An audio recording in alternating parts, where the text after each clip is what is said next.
Shalom saudaraku sekalian, salam sejahtera. Kebenaran hari ini berjudul liturgi yang benar. Saudara, betapa berbahayanya liturgi yang diselenggarakan tanpa pengertian yang benar. Karena hal ini berpotensi menipu jemaat dan menempatkan jemaat dalam kebodohan atau kesesatan.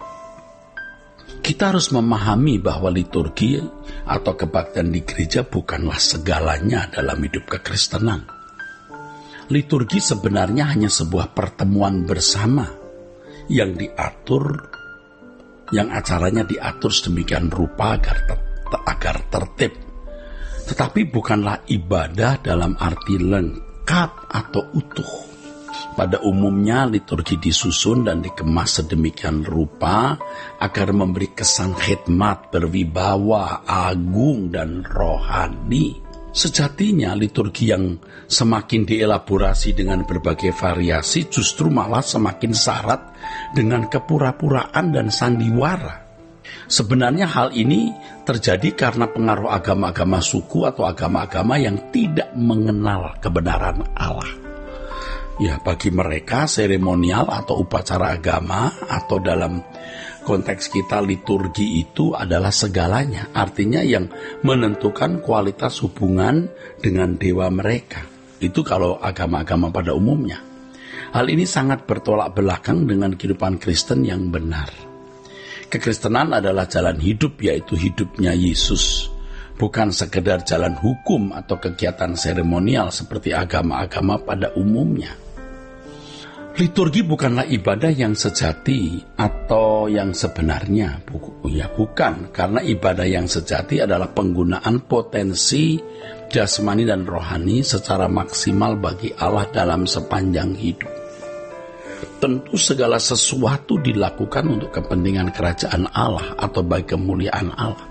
Inilah sebenarnya saudaraku yang dimaksud oleh Yang Mulia Tuhan kita Yesus Kristus, menyembah Allah dalam roh dan kebenaran. Ini sebenarnya maksudnya.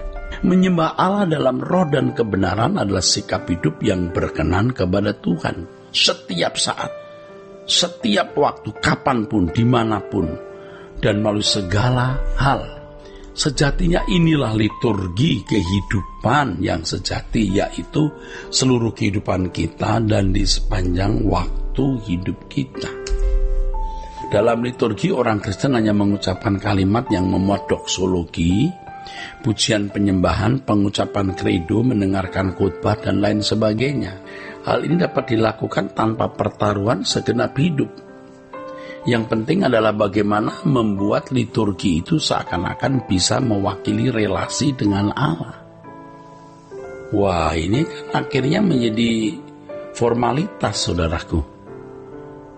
Padahal kekristenan yang sejati pertaruhannya adalah segenap hidup, bukan hanya 1-2 jam dalam ruangan kebaktian.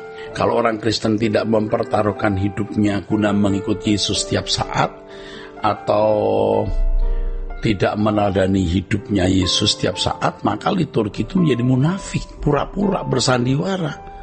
Nah, dalam hal ini pergi ke gereja dan mengikuti liturgi justru membuat orang makin besar dosanya, makin banyak, karena makin munafik. Hidup sehari-harinya tidak sesuai dengan kehendak Allah.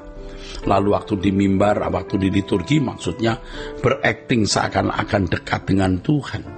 Aspek yang dapat menyesatkan banyak orang Kristen dalam liturgi adalah mereka merasa sudah menghayati kehadiran Allah secara penuh dan benar, padahal penghayatan terhadap kehadiran Allah haruslah dalam kehidupan setiap hari dan dalam segala peristiwa kehidupan yang mereka alami.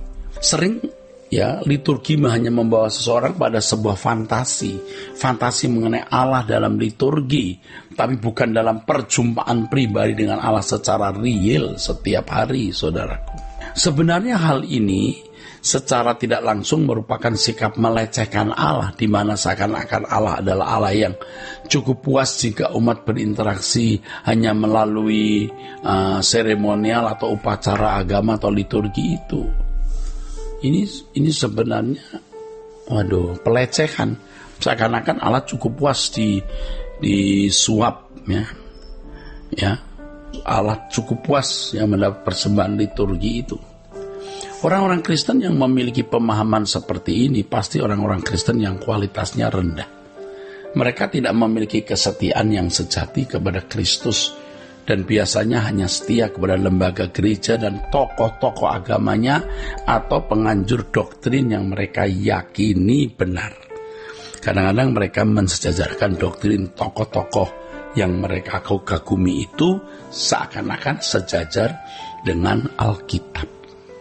Aduh saudaraku, kalau orang hanya berliturgi dan merasa menghayati Allah secara lengkap dan utuh, wah, mereka tidak akan sanggup mempercayai Allah dengan benar pada saat-saat kritis. Tidak, mereka tidak sanggup. Sebab menghayati Allah itu harus setiap saat, kapanpun, dimanapun, melalui segala hal. Jadi ketika orang di ujung maut atau dalam situasi sangat genting, nah pada saat seperti itu baru orang membuktikan apakah keyakinannya akan Allah itu sudah benar, natural, ya, benar. Jadi kalau orang menghayati kehadiran Allah hanya pada waktu di gereja, ia tidak akan sanggup menghadapi realitas-realitas yang dahsyat seperti realitas ketika seorang ada dalam bahaya, dalam ancaman, apalagi di ujung maut, ya, waduh, orang baru sadar bahwa imannya belumlah iman yang benar. Apa yang saya kemukakan ini tidak bermaksud menghalangi orang melakukan liturgi, saudaraku. Ya, saya hanya mau menegaskan bahwa tidak mungkin seseorang bisa menghayati Allah dalam waktu sesaat pada waktu di gereja saja. Ya, bagaimanapun seseorang bisa menghayati keadaan Allah dalam satu kali kesempatan liturgi kalau setiap harinya mengalami Tuhan. Ya, jadi seorang bisa menghayati keadaan Allah dalam liturgi kalau setiap harinya mengalami Allah. Tapi kalau setiap harinya tidak mengalami Allah, ya tidak mungkin bisa menghayati keadaan Allah pada waktu liturgi. Nah, sebenarnya banyak liturgi yang diselenggarakan hanya seperti sebuah sandiwara rohani, sandiwara agama. Allah yang benar adalah Allah yang mestinya dihayati setiap saat dalam perjumpaan real, di mana hal ini membangun sikap hormat dan takut kepadanya secara pantas. Jadi bukan hanya pada waktu kebaktian itu, tapi setiap harinya. Justru penghayatan dalam kehidupan secara konkret setiap hari itulah yang dapat membangun kekristenan yang sejati, saudaraku. Allah yang hidup dan berjanji menyertai kita adalah pribadi yang berkenan berurusan dengan kita, yang berkenan berurusan dengan kita setiap saat dalam segala hal. Karena dari pencobaan hidup setiap saat itulah Allah sebagai Bapa mendidik kita agar kita dapat menjadi serupa dengan putranya.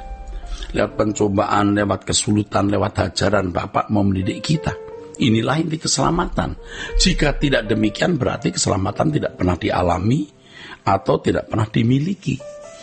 Allah sebagai Bapa yang mendidik kita, anak-anaknya, supaya kita ini mengambil bagian dalam kekudusannya. Ibrani pasal yang ke-12 ayat 9 dan 10. Agar kita serupa dengan Yesus.